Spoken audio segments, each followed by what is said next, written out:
How long do you have to stay in Australia to renew your PR?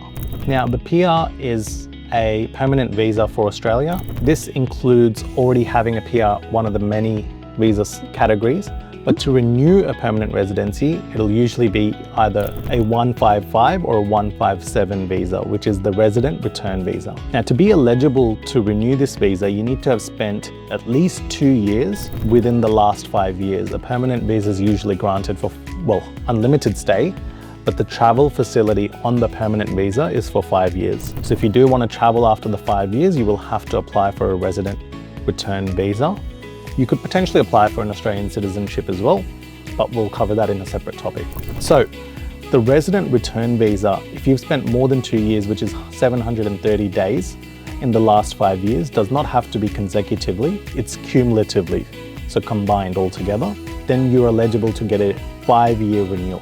If you meet one of the many criterias, even though you have not lived in Australia for at least 730 days, you may still be granted the visa for 1 year, so 12 months. And then you can renew that visa again to meet the 730 days requirement, and then renew that visa again to then get a 5-year visa. So it might take you multiple processes of the resident return visa if you haven't already met the 2-year requirement to meet the 730 days within Australia. Even if you spend a partial day in Australia, it's counted as a full day. Now, if you don't meet any of these and you have a substantial reason to have left Australia, but you've spent at least 1 day in Australia on your permanent visa, you could potentially be granted the subclass 157 visa, which will be for 3 months.